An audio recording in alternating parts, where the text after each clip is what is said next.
All right, welcome to Lansing Interview. I have Alfonso from Heartsick on. Welcome. What's up, man? Not Waylon's in the much. background. Waylon's in the background, our bass player. He's not feeling well today. He he caught the tour packages in Fredericksburg, Virginia, and I think Elias from Nonpoint, their lead singer, he got sick and he was pretty sick yesterday, and I think Waylon caught it last night, and now he's suffering from the crud, but he's on the mends. He's on the mends. Yeah, as long as he's ready by showtime, right? Oh yeah, he'll be good. He's fine, but he's definitely coughing up a storm back there. Poor guy. Well, hopefully it gets better soon. Yeah, that has to be tough about when you have a show and you don't feel the best, but you just gotta pull through. You got to do it. Last night, I mean, Elias played their whole set. Dude had like 101, 102 fever, and he just ripped it. So, I mean, yeah, it's like, I don't know. I think musicians are just a different breed of people in certain aspects. And I think the craft and the art sometimes just takes precedence over, like health in certain aspects. And it's funny because we've seen that twice on this tour, specifically from the headliner, where it's like, I mean, I'm sure you heard, but Nonpoint on our third show of the tour ended up their drummer Rob. He ended up like just literally passing out. Like it was crazy. It was like they're halfway into their set, and he just like there's a break in their set as they normally do, and he just got up and just collapsed off side stage and then got back up and he's like, no, I'm fine, whatever, and got out the drums and almost finished their entire set. But they had called EMS and stuff because obviously like something's not right. Like they're not gonna just let you die, you know what I'm saying? So, he ended up getting pretty sick, and I mean, that dude's a tank, bro. That guy was like, he was adamant about finishing the show. And the only reason why they didn't finish that show was because the paramedic looked him straight in the eye. Was like, if you go up there, you're gonna die. And that was the only thing that stopped him from doing it. And same with Elias. It's like Elias is super, super sick.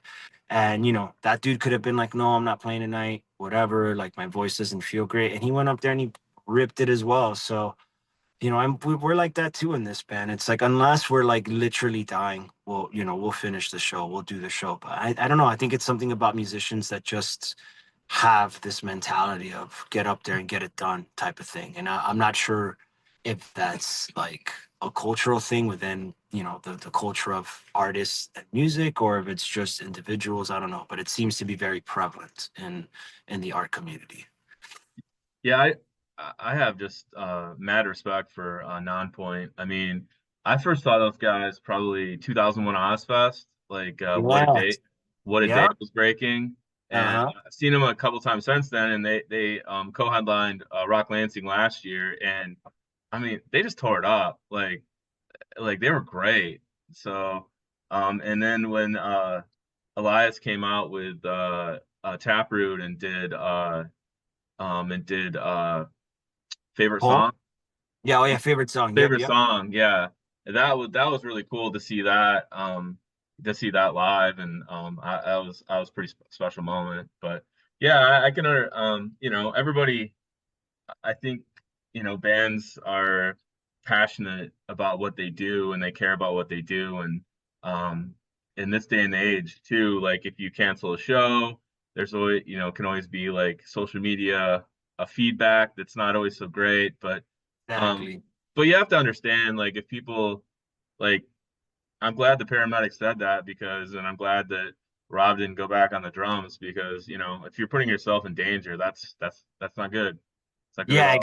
exactly. Yeah. There has to be a line, and I think that sometimes the show is not more important than your life either. So for sure, absolutely. No, I just overall, I just want to get your take on the whole, because you guys played with Crobot and Nonpoint on the tour. Yeah. Yeah. What's the overall experience? I mean, Uh, dude, it's awesome. Like, we went into this tour knowing Nonpoint for a while. We've been friends with those guys for a while. We've played plenty of shows with Nonpoint, but we've never met the Crowbot guys. And me personally, I never really like listened to the entire catalog that Crowbot has. We know them through third parties, like the dude that does some music videos for us has done some music videos for them. So we've checked them out. We know the band. Obviously, the recordings are great. But meeting those guys in person and seeing him live, it's been an awesome pleasure. And the tour has just been like what we love about it, and everybody on the tour talks about it, is like it's just a very well oiled machine. Like nobody is after anybody going, hey, you got to get on stage. Hey, you got to get on this. It's like, it's all just like everyone's on when they're supposed to be, everyone's off when they're supposed to be.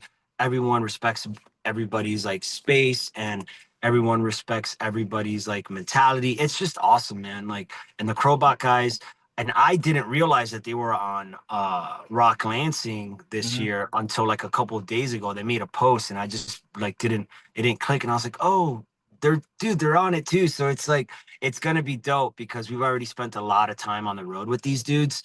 So it's gonna be really nice to have them because they're gonna stay at my house and we're all gonna hang out and party. So yeah, man, it's there's I could go on all day about how awesome everybody on this tour has been and is, and how awesome this tour has been, and it would never end. But yeah, it's just awesome, amazing, amazing, amazing, and the vibe has been absolutely fantastic every night. Well, their most recent album is fantastic from start to finish. Like, Yeah, yeah, dude, is dude, it listening to it. Ilsibin, something like I that? I think so. Yeah, yeah. Yeah. That one, yeah, that's fantastic, and that was kind of one. I mean, I saw them before play at the Loft. This was probably off their first album, and it was a good show. Like, they put on a great show, so I've really liked that band for a while, and I kind of just felt it fit the bill, and luckily they were available, and it all worked out. So, but Yeah, their stage show is awesome. Like he gets on Bishop, the guitar player, he gets Brandon, the singer, gets on Bishop's shoulders, and it's just awesome. Like those guys are all super nice, super cool. talented guys. Cool, cool. Yeah. So I guess like kind of tell me what's going on for Heartsick in 2025. So right now we're doing the Painful Statements tour with Nonpoint and Crobot, and that's been really awesome. We have a music video for a current song coming out here soon. That song's called Trice, and then we're working on three music video ideas. There's three new singles that are going to be on the way between probably like March through June, and then we've been talking about kind of putting all the we've recorded a lot of songs in the last 4 years. I think we've done over like 30 songs, and they're all finished. They're all mixed, mastered, everything. Which is why we've done two, three EPs in the last 2 years, but Mhm. we still have more music. So I think that we're gonna go ahead and release a record. We're just still kind of talking about it and trying to pick the songs that are on there. So we've got that going on. Obviously, we've got Rock Lansing, and that's going to be an awesome experience to be playing in our hometown. It'll probably be the only show for us in Lansing until December of 2025. So people definitely need to get out to that if you want to see us in Lansing. We have some other festivals that we're trying to just wrap up and finish, like announcing and get the announces on that. And then we have a possible tour that we're thinking about doing like late June, but it all depends on if there is a second leg of this tour and we get that offered, then we'll do that instead. So we'll see. A lot's in the air in the Yeah. sense of like where we can go with it. But definitely the one constant is there is new music, new visuals coming. So for sure. Well, that's awesome to hear. I mean, especially fans always look for new stuff and what's down the pipeline. Because your last album, Sleep Cycles, was not like full album was 2019. Yeah, that was in 2019, and since then we've done two EPs, I want to say, or maybe it was three. We've done Cinco, which was an EP, and then we did the uh covers EP, which is called Covered, and then we did the newest EP that we also have, and we did that one as well. So we've gone three EPs, two of them being originals, one of them having one original, and then some covers, some obscure covers that we love that we've done through the last few years. So yeah, so I think it's time for us to release like a record. We just don't know what that's gonna look like in that sense. We have plenty of songs to choose from, but we haven't really sat down and been like, okay, like what do we want to do? How do we want to do it? Like what are the songs that are going to be on it type of shit. So we'll see. What what was the song that you played on the kickoff show, on the Rock Lansing kickoff show at Q106? What was that song? Because that's new, I feel like. Yeah, It was a so country, it had a country artist in it. yeah. So that's one of the new ones. So the Shane, who Shane manages us, but he Mhm. also manages a country artist named Kevin Wolf. Kevin, we've known Kevin for a long time. Kevin is actually a rock guy. He came from like a alternative uh active rock band that was in the Jackson scene for a good long while, and they had some traction, but he's then done more country stuff. And we had been talking a while about doing a song together and what that would look like, what it was. But he's super busy with his schedule, and then we're super busy with our schedule. But it ended up that we had scheduled some studio time in November of this year, and we went in to do 5 songs, and we just on a whim were like, hey, this is the only time we're going to be able to do this year. Are you available to come in? And he's like, yeah, fine. And he came in like with a day's notice, and we had recorded this song that we really didn't know what we were going to do with. It was very, there's like every time we go in the studio, there's always one song that's really like, you don't know where this is gonna go. We're gonna see what happens, and Yeah. we always think it's gonna be a train wreck, and it actually comes out to be really cool. And this one specific, I think this one was the most like train wrecky one that we were like, this. I don't know where we're gonna go with this. This is gonna either be a nightmare or it's gonna be the greatest thing we've done yet. And it ended up that like Kevin came in and all of us were there pretty much, and we all like contributed to the writing process of the lyrics and stuff. So yeah, and it came out really cool. It's like it's got this like country metal hip hop to it. It's super weird, but I think it's fucking rad. I It think it's a great song. what's it called? It's called oh my god. To be Uh determined. no. It's like escaping me right now. The name of the song is Christ. Hold on. I'm gonna find it right now. I have to find it. It's just driving me nuts because I have it and like we definitely have it already. Reclaim the Night. That's what it's Reclaim called. that. Yeah. Yeah, Mizo Pete's. It to me it kind of sounds like some of the hard rock country influenced songs you're hearing out there, and I think that it's a cool sound. So Yeah, and it's interesting because none of us really listen to any of that type of music at all, in like high volume. So the idea when we came in to write that song was just like we like Limp Bizkit, we like Issues, we wanted to have some turntables in it, and that was kind of like the vibe. We were going for like this like Limp Bizkit-y type of vibe, and it just went a completely different direction. But that's what I love about the studio. We can do things like that and we think we're going one way and then it's going another. This was another one too for us, like in the sense of like this writing that we just did in November, where we actually all contributed very much to the writing. We hadn't really sat in a room and written together in a while, not because there's anything that like anything about it. It's just, we're older, we get busier, we have kids, blah, blah, blah, blah, blah. But, Waylon, our bass player, really wanted to try and get back to the roots of how we started writing in this band, which was all of us in a room together, just sharing ideas. So these songs came from that too. We all really sat down and wrote a song, or, Waylon wrote an entire song on this record based off of bass riff that he had. We brought Sapphire back. We have her on a song on this one as well. So a lot of really cool stuff happened making these new songs that will eventually be on a record. So so you guys are just still deciding, and then at some point this year you'll kind of put it all yeah, together and exactly. Yeah. So we have a bunch of songs to choose from. So the idea is essentially one will be like a record of a bunch of songs, and then there'll be another EP as well. So it's just figuring out how we're gonna do it. so what's a bang or a ripper song that you like to open up with? Because a lot of bands a lot of bands just you like to have like a little something that kicks some ass when you got for an Oh, opening absolutely. song. What are some songs you guys usually open with? So the song that we're opening with right now on our set list for the Painful Statements tour, it's a song called Derecho, which is translated to right in English, and it's just from beginning to end. It's just like a nonstop battery of a song.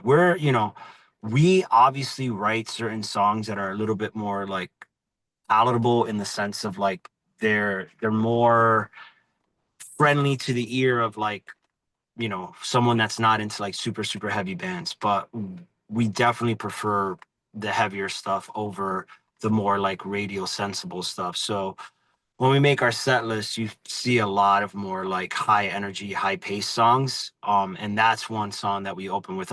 Like for us, we really love to open the set with a very heavy, fast song, and then we like to close our sets with the heaviest songs that we have because we feel like that really sort of encompasses what a rock show should be at the beginning and at the end. And then in the middle, it's always like, okay, like what can we fit in here that keeps it high pace, but still has all the things that, people who may not listen to super brutal metal that they like. So that's kind of how we usually do our set list. It's always heavy at the very first song and then very heavy at the very last two songs.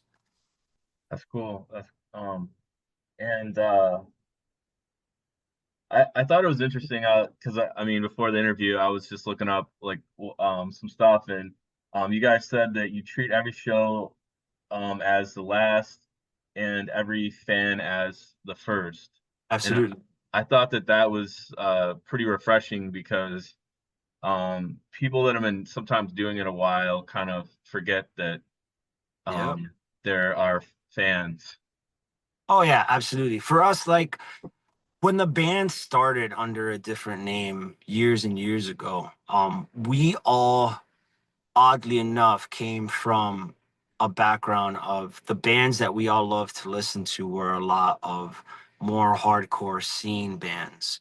And in that scene, there there is a collective mentality of like pretty much bearing your soul and leave it all on stage and just stage antics and just going nuts. And we've always had that mentality. Like we still listen to all the more relevant bands that are coming out in those genres, and it's like we just enjoy those type of stage shows. For us, it's like, for example, like going to watch Gojira, it's like you'll watch their bass player and that dude's just going nuts. Like we love that. Or, bands like Converge, when you look at a lot of their old videos and footage, I mean, those guys are just going crazy. Dillinger Escape Plan, their stage show was absolute insanity. At the drive-in, same thing, Poison the Well when they were younger. Like all of those bands really spoke to us, and that type of stage show really spoke to us. So for us, it's always been really important to get on stage and just leave it all up there.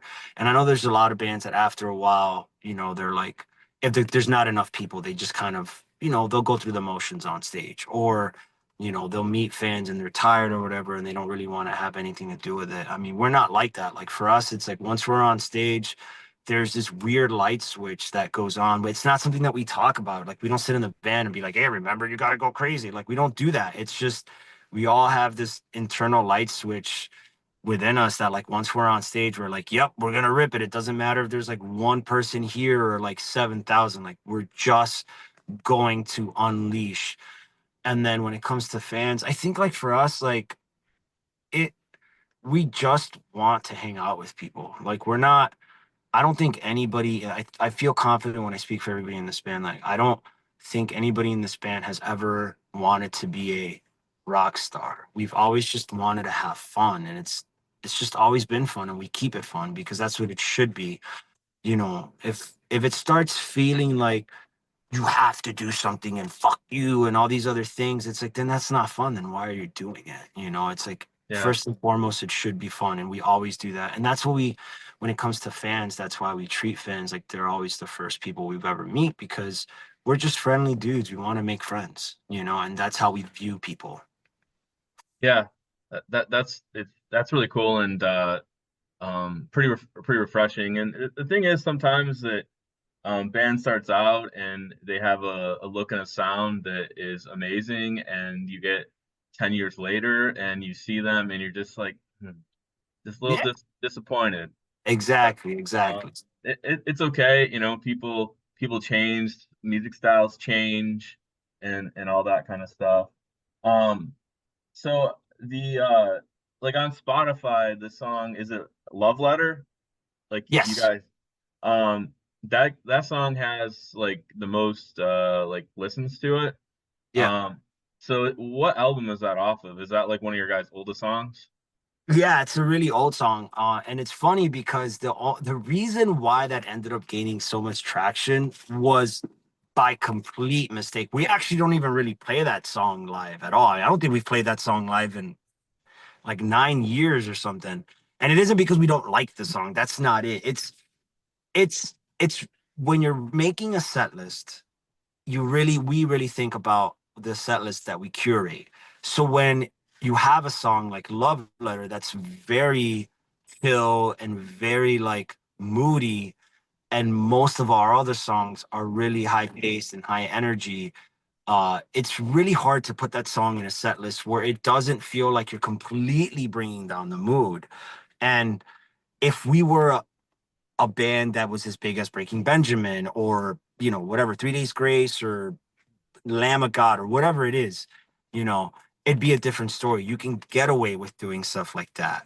But for us, it's not that easy because we need to be memorable to people because we're still up and coming. We're still gaining traction. So playing that song Yeah, live is hard to put in a set list where it doesn't feel so jarring. But the reason why that song got so big is because we ended up releasing it as a single, and it's on our vinyl record Sleep Cycles, but not on the digital record Sleep Cycles. And the okay. reason being is we put that in as a single, and when you go on Spotify at that time, you were able to like pitch to playlists that were still curated by human beings and not an algorithm. And somehow, some way, that made it into the hands of the algorithm, which then made it into the hands of some curated list, and it got on an editorial Spotify playlist, and it just went nuts because those playlists get sent out to everybody, unlike these like normal playlists that Spotify has that Johnny or Jessica or whatever make playlists. This is their editorial playlist. So obviously their algorithm favors those playlists, right? So, as to where a lot of bands will, in my personal opinion, inauthentically claim that they have all these plays or whatever because so many people liked it, when in actuality it just hit in the right algorithmic thing and it just gets plays because, and not taking anything away from the song. I think it's a great song, and I think that we're a great band, and I think that we have so much value. But you have to be honest with yourself, and we're just a band that believes in authenticity and thinks, sure, that song has a lot of plays, but it has a lot of plays because it got put in on editorial playlist, which is getting pumped to everybody. Do people really like it that much? I don't know. I don't sit there and ask a bunch of people what's your favorite song. It's cool that Yeah. it did. Glad that it did. Fantastic. But I'm not gonna play it off like, yeah, I mean, it's because whatever. No, I just thought it was interesting because I was looking at the set list you guys were playing. And I didn't see that on there, and I was like, Yeah, wow, yeah. it's funny how that is like their most. But if you get on like a super popular playlist, I can see how it got tons of plays. Um, Exactly. but I would say my favorite song is "When the Trees Touch the Sky." And can you just tell a little bit about that song and kind of the backstory, how it came about, and all that? Yeah, yeah. So during COVID, uh, so I was writing a lot at home in like 2017, 2018, getting ready to go record a new Heartsick record. So I was writing a lot. I write a lot. I have a lot of time on my hands sometimes to write music. And COVID hits, and that was a song that we had done a demo for with one of our friends. We had done like 18 or 19 demos, and that was one of the songs that we had. So then COVID hits, and we really couldn't play shows or anything. So we went back into the studio, and that was a riff that we had and wanted to turn into a song that we had ideas and concepts for. So when it came time to putting it in there, we just went in and wrote it and sort of wanted it to be an album amalgamation of like all the things that we are as a band. Now, lyrically, the song, I write in double entendres. I don't I'm not I'm not a good storyteller in direct telling of stories and lyrics. I'm not somebody like Steven Wilson Jr. that can like write a story about my father and be really direct and say very direct things and make it sound real and good and authentic. I work better in a more uh ethereal space where I can create a story and tell a story, but it can be another story as well. So where the trees touch the sun, that's really about my wife, but it's describing my wife the way that I see my homeland of Puerto Rico.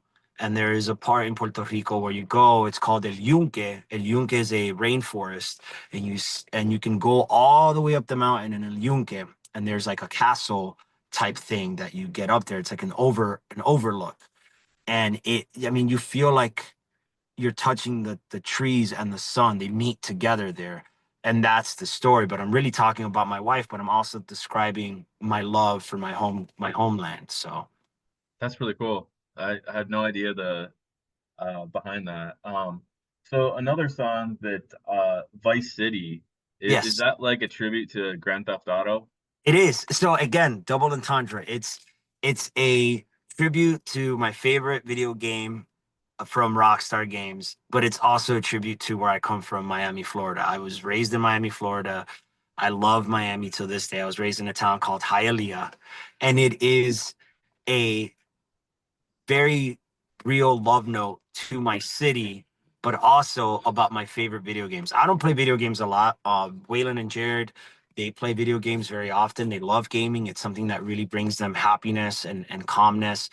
I don't do video games too often, but when I have franchises that I really love, and when I get caught up in those franchises, I am checked out for like 3 months. And Grand Theft Auto is a franchise that I've always loved, but when Vice City came out, it was like my junior year in college or my sophomore year in college or something. And I played that game so much. Like I've never played a game that much in my life. And it's because it was about Miami and I love that video game and it's awesome. But it's also, again, like it's also describing my love for Miami, Florida. You know, the chorus in that is it spells Miami. It says Miami on fire. And it's like, speaking about the Miami Heat and how I think Miami is just a dope city, you know, but it also has Vice City uh references with like the clips from the game and then talking about Tommy Vercetti and Sonny Forelli. So yeah. I definitely can speak on Miami. Miami's a cool city, but I would say I couldn't live there because I am ginger AF. It So gets hot, man. It's brutal. I can take the heat, but there's only so much It's sun this sun, yeah. skin can take. But yeah, Oh yeah. I've been in Miami a couple times, and it's cool. It's one of the coolest. It's one of the coolest cities in the United States for sure. Absolutely. If you've ever Yeah, been to South Beach, you already know it's just a wild place. that's where I got sunburnt, like really Yep. bad. Oh My yeah, I my believe it. friends were all making fun of me because I kept putting sunscreen on, and I still got No, burned. And I'm no. like, yo, I'm pasty. What can I do? It's You know? hey man, when you walk down there, dude, it is brutal hot, and that sun is just unforgiving. So I don't. It's okay, Yeah. buddy. Me closer to the equator, not good results. Not good results. Um, and then I saw this. You guys said uh that Heartsick is uncompromising brutality and a love for shoegazing atmosphere. What is shoegazing atmosphere? So shoegaze is a term that's come about in recent years to kind of describe a specific style of metal. A lot of it, it's a style that they'd like to describe Deftones, and Deftones is collectively from all of us in the band. That's a band we all agree we love. We've done a Deftones tribute set before. So there are bands in this band that all of us collectively agree, like that band, that's like a favorite band of ours. Like we're all like, yes, across the board, we agree these bands are all rad. And shoegaze is what they use to describe the kind of style that Deftones does and kind of style that people gravitate towards in that genre. So it's a way for us to describe that type of music that we enjoy from bands like Split Chain and Deftones and Quicksand and Sleep Token's another like shoegazy band. So it's just another way for metalheads to, to sort of isolate and subgenre a specific type of music because it has these types of, themes in it. The thing is, kind of growing up, there was just kind of like heavy metal, and now there's Yes. like subgenres like deathcore, metalcore, Yeah. and stuff like that. And you still have like prog metal, and stuff like that. So it's like I'm trying to uh just try to understand some of these like subgenres that are going It's on hard to here. keep up, man. It really is. There's so many weird metalheads are the weirdest people sometimes when it comes to that. It's like most loving and inviting, but also the most like gatekeeperish type of people. And it's like, well, no, no, it doesn't fit in heavy metal. Heavy metal is like Iron Maiden and Mega, and things like that, But you've got thrash metal, so you've got Metallica and Megadeth, and well, now you've got like deathcore, so Job for a Cowboy or Attila. And then it's like it just starts breaking up into these all other weird aspects. You're like, dude, like whatever, okay, fine. Whatever weird subgenre you have is what it is. Because I think sometimes it's easier to and honestly, I think the reason why that's done too, I think it's a way to sort of uh honor bands that created something that wasn't the norm, So I think that's cool. Deathcore wasn't the thing until a band like Job for a Cowboy and Suicide Silence came around. And then suddenly, these are the new deathcore bands and it's a new genre. It's like new metal, right? It's like when new Yeah, new metal metal. first Yeah, started. Yeah, it's like that's when new metal, Corn, it's like they are the granddaddies of new metal. You know what I'm saying? That don't kind of they thing. kind of lump Deftones in there too? Because they were kind Oh of yeah, yeah, yeah. in Deftones. that. Yeah. So But like in the uh 90s when Corn came out, it was like the granddaddies of new metal, Corn, Deftones, System of a Down, you know, uh Stains. That's Limp Slipknot, Bizkit, Limp Bizkit, Seven Slipknot, Dust. Yeah, Seven. Yep, exactly. yeah. I Right. mean, all those like pretty much all those new metal bands. I was able. I mean, because I went to Ozfest from like 2001 to 2007, so I got to see a lot of those bands early on, Yep. um and it was really cool to see System early on and Slipknot early on and Linkin Park and all that stuff. Yeah, yeah. And it's cool to see those bands grow, right? It's like you're like, I remember when Linkin Park did this and nobody knew. So that's cool, of course. Yeah, I just like thinking back, like I remember seeing Nonpoint at Ozfest, and like What a Day was kind of like their breaking single, and and that's like their first single and stuff. And if you go back and look at that lineup from the 2001 Ozfest, you're like, holy crap! Because the time a lot of these bands were kind of unknown or upcoming, and now it's like a lot of these bands have had just great careers, Yep. and it's just awesome to see. It's really awesome to I see agree. and stuff. So the last thing is I do a section I call rapid fire, and Uh-huh. I give you two bands, and you just kind of say which one you like more. You got it. So um so we're gonna start out with I would call the Godfathers of metal, Okay. Ozzy or Dio, Ozzy, 100%. Pantera or Slayer, Pantera, 100%. Metallica or Megadeth, Metallica, Lamb of God or Avenged Sevenfold, Lamb of God, all the way. Ice Nine Kills or I Prevail, I Prevail, full send.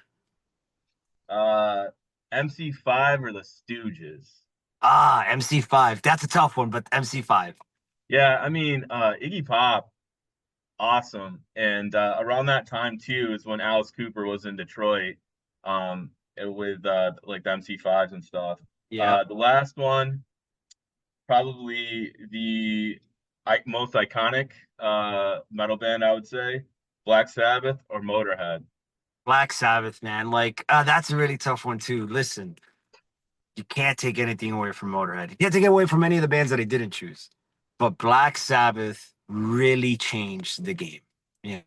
They really, really did. If it wasn't, I don't think if we didn't have Black Sabbath and we didn't have Led Zeppelin, I don't think we'd have heavy metal the way that we see it now. So Well, if Tony Iommi didn't cut off the tip of his finger and they had to go to drop D tuning, And they Right? give it that more menacing sound. Yeah, I mean, I look at the forefathers of heavy metal is definitely Black Sabbath, Ozzy, Dio, Motorhead, Yeah, and Metallica. I mean, they're up there. Judas absolutely. Priest, Iron Maiden, Sure. up there too. So, but I was actually fortunate enough to see Black Sabbath with Ozzy and with Dio, You're and so lucky, man. yeah, it Oh, was man, cool. I wish. It's great. I mean, I'm a huge Ozzy fan. That was kind of my introduction into heavy metal was Osmosis, and Nice. I mean, it's a great album. Zach Wild on the axe there, and like Perry Mason, I Just Want You, See on the Other Side. It's a great album, but Dio, I think Dio embodied what um metal was, what hard rock was, and I don't know, man. He just seemed like a guy that you just like want to have a beer with and just shoot the Yeah, shit. yeah, he did, right? He seemed just like a cool guy. It's like 5 feet tall and a 10 foot voice. Yep, Yeah, yep. And it just was. loved gardening, which was funny. He did. I didn't Yeah, know that. apparently he loved gardening. It was like a big thing for him. So It's therapeutic. yeah, of course. We all have our, it's funny because in this business, specifically with the imagery and the iconography, that can be very dark, that can be very like, broody and moody. Most people that are into this music are actually very sweet, kind, and almost childlike in some senses with like the things that they like outside of it, right? It's like you got a guy like Dio who really liked gardening, you've got other people in bands that like Lamb of God, Randy Blythe. He's a very big uh book person, and he reads all the time, released his own book, and just things that really are, you'd look at the band or the person and then you see what they're actually like outside of what you think, and it's like these like just nice, funny, like random people. You know what? Other band was also really big book people. Who? Rush. Yeah, see, like, right, like Mm. crazy, right? Like you Yeah, listen to that band, it's just, and you're like, yeah, okay, cool. So they were like into books, they were just like book nerds, which is great. Like all that stuff is great. And I think sometimes you forget that outside of whatever you may see visually, there's really a person that has a lot of depth to them. well, yeah, their lyrics, you read them, you're like, holy crap, man, that's really thought out.